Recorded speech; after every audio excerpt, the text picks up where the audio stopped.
முதலமைச்சர். மாண்புமிகு பேரவைத் தலைவர் அவர்களே, கடந்த 27/9/2025 அன்று கரூர் மாவட்டத்தில் நிகழ்ந்த துயர சம்பவம் குறித்து மாண்புமிகு எதிர்க்கட்சித் தலைவர் உள்ளிட்ட அனைத்து கட்சிகளைச் சார்ந்த பல்வேறு உறுப்பினர்கள் விதி 56 கீழ் ஒத்திவைப்பு தீர்மான அறிவிப்பும், விதி 55 கீழ் கவன ஈர்ப்பு தீர்மான அறிவிப்பும் கொடுத்திருக்கிறார்கள். இது தொடர்பாக அனைவரும் பேசுவதற்கு முன்பாக அரசு எடுத்துள்ள நடவடிக்கைகள், எடுக்க கருதியுள்ள வழிமுறைகள் குறித்து இந்த பேரவைக்கு முன்வைக்க விரும்புகிறேன். ஒவ்வொரு உறுப்பினுடைய கருத்தும் ஆய்வு செய்யப்பட்டு, நீங்கள் பேசிய கருத்து சொல்றேன், பேச இருக்கக்கூடிய கருத்துக்களையும் சொல்றேன், அது ஆய்வு செய்யப்பட்டு கூட்டு முயற்சியில் வலு சேர்க்கக்கூடிய அனைத்தையும் உறுதியாக நிறைவேற்ற நடவடிக்கை எடுப்போம் என்பதை முதலிலேயே அரசின் சார்பில் நான் தெரிவித்துக் கொள்கிறேன். மாண்புமிகு பேரவைத் தலைவர் அவர்களே, கரூர் மாவட்டத்தில் நிகழ்ந்த துயர சம்பவம் ஒட்டுமொத்த தமிழ்நாட்டு மக்களின் மனதையும் உலுக்கியது. நம் அனைவரையும் பெரும் அதிர்ச்சிக்கும் சோகத்திற்கும் உள்ளாக்கியது. இறந்து போனவர்களுக்கு ஆழ்ந்த அஞ்சலியை நான் செலுத்துகிறேன். உறவுகளை இழந்தவர்கள் அனைவருக்கும் ஆழ்ந்த இரங்கலையும் தெரிவித்துக் கொள்கிறேன். கரூர் வேலுச்சாமிபுரத்தில் கடந்த 27/9/2025 அன்று தமிழக வெற்றிக் கழக கட்சியினுடைய தலைவர் அவருடைய அரசியல் நிகழ்ச்சி நடைபெற்றது. அந்த கட்சியின் கரூர் மேற்கு மாவட்ட செயலாளர் இதற்கான அனுமதியை கோரி பல்வேறு இடங்களில், அவர் அனுமதி கோரிய இடங்களில் போக்குவரத்து நெரிசல் இருக்கும் என்பதாலும், பொதுமக்களுக்கு என்பதாலும், பாதுகாப்பு காரணங்களாலும் அனுமதி வழங்கவில்லை. 25/9/2025 காலை லைட் ஹவுஸ் கார்னர் அல்லது உழவர் சந்தை பகுதியில் கூட்டம் நடத்த அனுமதி கோரிய மனுவுக்கும் கூட்ட அளவு, மதிப்பீடு மற்றும் காரணங்களால் அனுமதி வழங்க இயலவில்லை. 29/9/2025 அன்று அக்கட்சியின் கரூர் மேற்கு மாவட்ட செயலாளர் வேலுச்சாமிபுரத்தில் 27/9/2025 அன்று மக்கள் சந்திப்பு நிகழ்ச்சி நடத்த அனுமதி கோரினார். அவர் கொடுத்த மனு ஏற்கப்பட்டு 11 நிபந்தனைகளுடன் அனுமதி வழங்கப்பட்டது. கரூர் நிகழ்ச்சிக்கு தமிழ்நாடு அரசின் காவல்துறையினர் சார்பாக கரூர் மாவட்ட காவல் கண்காணிப்பாளர் தலைமையில் பாதுகாப்பு ஏற்பாடுகள் செய்யப்பட்டிருந்தன. 3 கூடுதல் காவல் கண்காணிப்பாளர்கள், 5 காவல் துணை கண்காணிப்பாளர்கள், 18 ஆய்வாளர்கள், 75 உதவி ஆய்வாளர்கள், ஆயுதப்படை காவலர்கள் உள்ளிட்ட 515 காவலர்கள் கரூர் மாவட்டத்திலிருந்து பாதுகாப்பு பணியில் ஈடுபடுத்தப்பட்டு இருந்தனர். இது மட்டுமின்றி வெளி மாவட்டங்களிலிருந்து ஒரு காவல் துணை கண்காணிப்பாளர், 2 ஆய்வாளர்கள், 8 உதவி ஆய்வாளர்கள், 60 ஆயுதப்படை காவலர்கள், 20 அதிவிரைவு படை காவலர்கள் என 91 பேர் வரவழைக்கப்பட்டிருந்தனர். அன்றைய தினம் பாதுகாப்பு பணிக்காக அதிகாரிகள் மற்றும் காவலர்கள் என மொத்தம் 606 பேர் ஈடுபடுத்தப்பட்டிருந்தனர். காவல்துறையை பொறுத்தவரை வழக்கமாக அரசியல் பரப்புரை கூட்டங்களுக்கு வழங்கப்படும் பாதுகாப்பு காவலர் எண்ணிக்கையை விட அதிகமாகவே வழங்கப்பட்டிருந்தது. பொதுக்கூட்ட நிகழ்ச்சி ஏற்பாட்டாளர்களால் 10,000 பேர் வருவார்கள் என்று தெரிவிக்கப்பட்ட நிலையில் அதைவிட அதிகமாக கூட்டம் வரும் என்று எதிர்பார்த்து கூடுதல் பாதுகாப்பு ஏற்பாடுகள் செய்யப்பட்டன. கூட்டம் நடத்த அனுமதி கோரி கொடுத்த கடிதத்தில் மாலை 3 மணி முதல் இரவு 10 மணி வரை என்று குறிப்பிட்டிருந்தார்கள். ஆனால் செய்தியாளர் சந்திப்பு மற்றும் சமூக ஊடகங்களில் மதியம் 12 மணிக்கு கட்சித் தலைவர் கரூர் வருவதாக அக்கட்சியின் பொதுச் செயலாளர் தெரிவித்திருந்தார். இதனால் கரூரில் காலை முதலே மக்கள் வர தொடங்கிவிட்டனர். 27/9/2025 அன்று அக்கட்சியின் தலைவர் சென்னையில் இருந்து காலை 8:40 மணிக்கு புறப்பட்டு 9:25 மணிக்கு திருச்சி வந்தடைந்தார். அதன் பின்னர் நாமக்கல் நிகழ்ச்சியில் கலந்து கொண்ட பிறகு கரூருக்கு இரவு 7 மணிக்கு வந்துள்ளார். அதாவது அறிவிக்கப்பட்ட 12 மணி கடந்து 7 மணி நேரம் கழித்துதான் வந்தார். இந்த காலதாமதம் கூட்ட நெரிசலுக்கு முக்கிய காரணமாக அமைந்தது. இங்கே அனைத்து கட்சி சார்ந்தவர்களும் இருக்கிறீர்கள். உங்கள் அனைவருக்கும் தெரிந்த விஷயம்தான். கூட்ட ஏற்பாட்டாளர்கள் சில முக்கியமான ஏற்பாடுகளை செய்ய வேண்டும். அவை அன்றைய தினம் கரூரில் செய்யப்படவில்லை. காலை முதல் காத்திருந்த மக்களுக்கு போதிய குடிநீர் இல்லை. உணவு வழங்க எந்த விதமான ஏற்பாடுகளும் நிகழ்ச்சியை ஏற்பாடு செய்தவர்களால் செய்யப்படவில்லை. இயற்கை பாதைகளை கழிக்க பெண்களால் வெளியில் செல்ல முடியவில்லை. சம்பவம் நடந்த அதே வேலுச்சாமிபுரத்தில் இதற்கு 2 தினங்களுக்கு முன்பாக, அதாவது 25/9/2025 அன்று மாண்புமிகு எதிர்க்கட்சித் தலைவர் அவர்கள் கலந்து கொண்ட பரப்புரை நிகழ்ச்சி நடந்துள்ளது. அந்த கூட்டத்தில் பங்கேற்றிருந்தவர்கள் முறையாக ஒருங்கிணைக்கப்பட்டு கட்டுப்பாட்டோடு நடந்து கொண்டனர். எந்தவித அசம்பாவிதமும் இல்லாமல் நடந்து முடிந்தது. அதில் சுமார் 12,000 முதல் 15,000 பேர் பங்கேற்றிருக்கிறார்கள். அந்த பரப்புரை கூட்டத்திற்கு சுமார் 137 காவலர்களும் 30 ஊர்காவல் படையினரும் பாதுகாப்பு பணியில் ஈடுபட்டிருந்தனர் என்பதை குறிப்பிட விரும்புகிறேன். ஆனால் அதற்கு நேர்மாறாக இந்த கட்சியினுடைய நிகழ்ச்சி நடந்துள்ளது. கரூர் மாவட்ட எல்லை தவிட்டுப்பாளையம் சோதனை சாவடி நிகழ்ச்சிக்கு பின் கேரவன் வாகனத்தை பின்தொடர்ந்து பெருவாரியான ரசிகர்களும் கட்சியினரும் நிகழ்ச்சி நடைபெறும் இடத்திற்கு வந்து கொண்டிருந்தனர். நிகழ்ச்சி நடைபெறும் பகுதியில் கூட்டம் அதிகமாக இருந்ததாலும் பிரச்சார வாகனத்தின் பின்னால் ஏராளமானோர் வந்ததாலும் கரூர் நகர உட்கோட்ட காவல் துணை கண்காணிப்பாளர் அவர்கள் பிரச்சார வாகனத்தில் இருந்த ஏற்பாட்டாளர்களை அக்ஷயா மருத்துவமனை அருகே நிறுத்தி கூட்டத்தில் உரையாற்றுமாறு அறிவுறுத்தியிருக்கிறார்கள். அதற்கு நிகழ்ச்சி ஏற்பாட்டாளர்கள் முன்பே அனுமதிக்கப்பட்ட இடத்தில்தான் பேசுவோம் என்று பிடிவாதமாக தொடர்ந்து முன்னேறி சென்றனர். கரூர் மாவட்ட காவல் கண்காணிப்பாளர் அக்கட்சியினுடைய இணைச் செயலாளரிடம் பலமுறை தொடர்பு கொண்டு பிரச்சார வாகனத்தை நிறுத்துமாறு கேட்டுக்கொண்டும் அவர் தாவேகா கட்சியின் தலைவர் தனது உரையை தொடங்குமாறு கேட்டுக்கொண்டார். காவல்துறையின் வழிமுறைகளை மீறி வாகனம் அக்ஷனா மருத்துவமனையிலிருந்து 30-35 மீட்டர் தூரம் சென்றபோது இருபுறமும் இருந்த கூட்டத்தினரையே இது நிலைகுலைய செய்தது. இதனால் கூட்டத்தில் பல இடங்களில் அலைமோதல் ஏற்பட்டிருக்கிறது. கூட்டத்தில் இருந்த பெண்கள் மற்றும் குழந்தைகள் மத்தியிலே பீதி, மூச்சு திணறல், மயக்கம் மற்றும் நெரிசல் ஏற்பட்டது. பலரும் கீழே விழுந்து மிதிப்பட்டிருக்கிறார்கள்.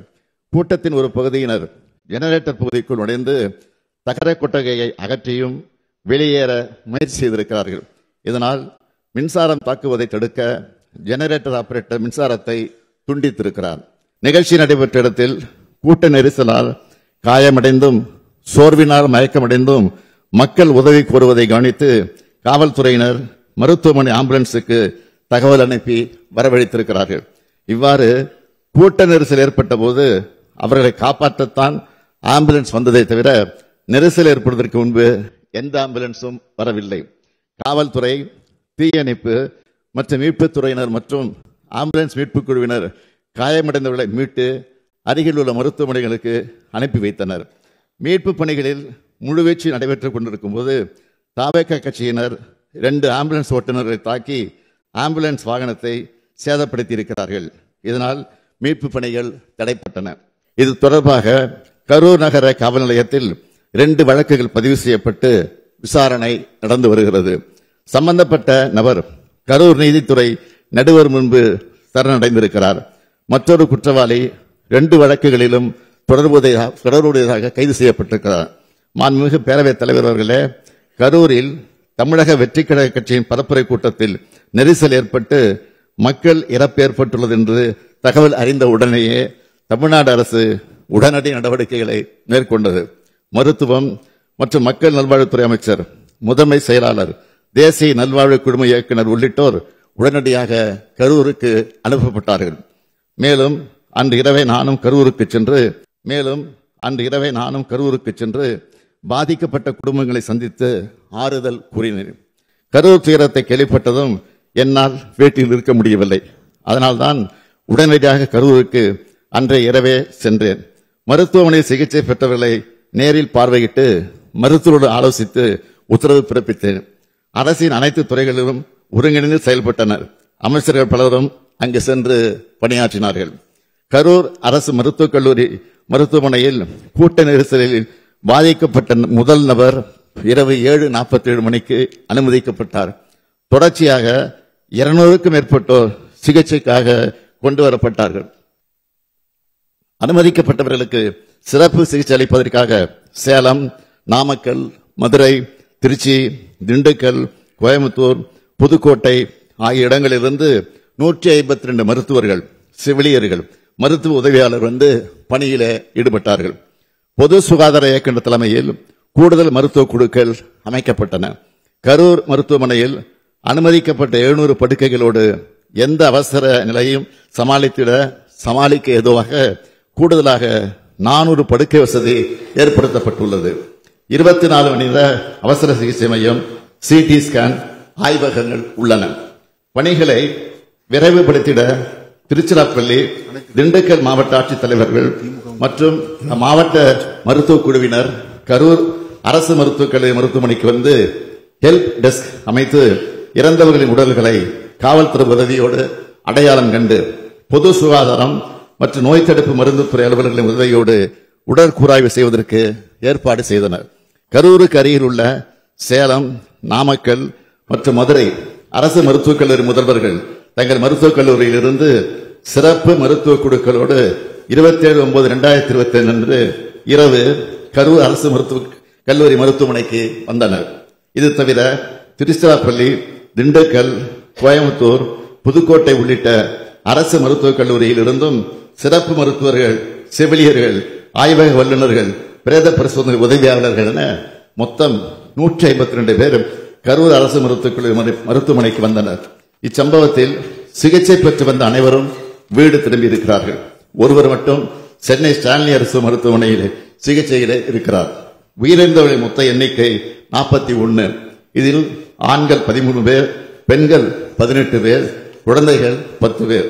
கரூர் மருத்துவக் கல்லூரி மருத்துவமனையில் உள்ள பிணவரையில் இறந்த அனைத்து உடல்களையும் குளிர்சாதனை பெட்டியில் வைப்பதற்கு போதிய வசதி இல்லாத காரணத்தால் அன்றைய இரவில் உடற்கூராய்வு செய்வதற்கு மாவட்ட ஆட்சித்தலைவருடைய சிறப்பு அனுமதி பெற்று உடற்கூராய்வு மேற்கொள்ளப்பட்டது.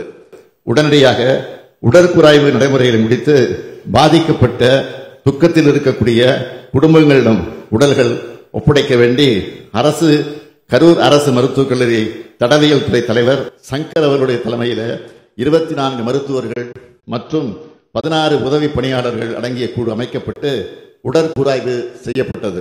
28/9/2025 அன்று அதிகாலை 1:45 மணிக்கு முதல் உடற்கூராய்வு துவங்கப்பட்டு 28/9/2025 அன்று மதியம் 1:10 மணி அளவில் 39வது உடற்கூராய்வு முடிவுற்றது. காவல்துறை உயர் அதிகாரிகள் தலைமையில் 200க்கும் மேற்பட்ட காவலர்கள் 27/9/2025 அன்று கரூர் அரசு மருத்துவக் கல்லூரி மருத்துவமனை வளாகத்தில் குழுமிய பெரும் கூட்டத்தினரை ஒழுங்குபடுத்தி எந்த ஒரு அசம்பாவிதம் ஏற்படாமல் கவனித்துக் கொண்டனர். துயரமான இச்சம்பவத்தில் தமிழ்நாடு அரசின் சார்பில் முதலமைச்சர் பொது நிவாரண நிதியிலிருந்து உயிரிழந்த 41 நபர்களின் குடும்பங்களுக்கும் தலா 10 லட்சம் ரூபாய் வழங்கப்பட்டது. தீவிர காயமடைந்த 47 நபர்களுக்கு தலா 1 லட்சம் ரூபாயும், வெளிநோயாளிகளாக சிகிச்சை பெற்ற 55 நபர்களுக்கு தலா 50,000 ரூபாயும் என மொத்தம் 143 நபர்களுக்கு 4,84 லட்சம் ரூபாய் முதலமைச்சரின் பொது நிவாரணத்திலிருந்து வழங்கப்பட்டது. இந்த சம்பவத்தை விசாரிக்க 28/9/2025 அன்று ஓய்வு பெற்ற உயர்நீதிமன்ற நீதிபதி திருமதி அருணா ஜெகதீசன் அவர்கள் தலைமையிலே ஒரு நபர் ஆணையம் அமைக்கப்பட்டது. மாண்புமை சென்னை உயர்நீதிமன்றத்தின் உத்தரவுப்படி 3/10/2025 அன்று ஐஜி திரு அஸ்ரா கார்க் IPS அவர்கள் தலைமையில் சிறப்பு புலனாய்வு குழு அமைக்கப்பட்டது. தமிழ்நாடு அரசு இந்த சம்பவத்தை சட்டப்படி விரைந்து கையாண்டது. அனுமதி வழங்கல், மருத்துவ உதவி, நிவாரண விநியோகம் அனைத்தும் சரியான முறையில் நடந்தன. இதுபோன்ற துயரங்கள் எதிர்காலத்தில் நிகழாமல் தடுக்க வழிகாட்டு நெறிமுறைகள் உருவாக்கப்பட்டு வருகிறது. இந்த நிலையில் இச்சம்பவம் குறித்து உச்ச நீதிமன்றத்தில் தொடுக்கப்பட்ட மேல்முறையீட்டு வழக்கில் இவ்வழக்கு CBI விசாரணைக்காக ஒப்படைக்கப்பட இடைக்கால உத்தரவு பிறப்பிக்கப்பட்டுள்ளது. நான் எனது 50 ஆண்டு கால பொது வாழ்க்கையில் எத்தனையோ நிகழ்ச்சிகளை பார்த்திருக்கிறேன், நடத்தியும் இருக்கிறேன். இங்குள்ள அனைத்து அரசியல் இயக்கங்களை சார்ந்தவர்களும் இத்தகைய அனுபவம் கொண்டவர்கள் தான். மாநாடுகள், பொதுக்கூட்டங்கள், ஆர்ப்பாட்டங்கள், போராட்டங்கள் நடத்தும் போது அதற்குரிய சட்டத்திட்டங்களும் நெறிமுறைகளுக்கும் பொது ஒழுக்கங்களுக்கும் கட்டுப்பட்டு நடத்தப்பட்டு வருகின்றன. அப்படித்தான் நடத்த வேண்டும். கட்டுப்பாடுகளை மீறும் போது அதனால் பாதிக்கப்படுவது நிகழ்ச்சிகள் நடத்தும் கட்சியினுடைய தொண்டர்கள் தான், நமது தமிழ்நாடு மக்கள் தான். சமூக வலைத்தளங்களில் தேவையற்ற வதந்திகள் பரவிய போது அதற்கு முற்றுப்புள்ளி வைக்க வீடியோ மூலமாக எந்த அரசியல் கட்சி தலைவரும் தன் கட்சி தொண்டர்களும் அப்பாவி பொதுமக்களும் இறப்பதை விரும்ப மாட்டார்கள் என்றுதான் நான் குறிப்பிட்டேன். இறந்தவர்கள் நமது உறவுகள் என்பதை மனதில் வைத்து அனைவரும் செயல்பட வேண்டும் என்று கேட்டுக்கொண்டேன். அது மட்டுமன்றி அரசின் உயர் அலுவலர்கள், காவல்துறையின் உயர் அலுவலர்கள் செய்தியாளர்களை சந்தித்து உண்மை நிலையை வீடியோக்களோடு ஆதாரத்தோடு தெளிவுபடுத்தினார்கள். மருத்துவமனை அனுமதிக்கப்பட்ட அனைவரையும் காத்தது நமது அரசு. அனைவருக்கு உரிய சிகிச்சை அளித்தது நமது அரசு. உச்சநீதிமன்றம் இந்த விவகாரத்தில் இடைக்கால உத்தரவு பிறப்பித்துள்ளது. இறுதி தீர்ப்பின் அடிப்படையில் அரசு செயல்படும் என்பதை உறுதியோடு நான் இங்கே சொல்லுகிறேன். அதே நேரத்தில் இது போன்ற துயர சம்பவங்கள் இனி நடக்கக்கூடாத இந்த உறுதியை அனைத்து அரசியல் இயக்கங்களும் பொது அமைப்புகளும் எடுக்க வேண்டும். அனைத்தையும் விட மக்களின் உயிரே முக்கியம், மக்களின் உயிரே விலை மதிப்பற்றது. இதை மனதில் வைத்து செயல்பட வேண்டும் என்று கேட்டு அமைகிறேன். வணக்கம்.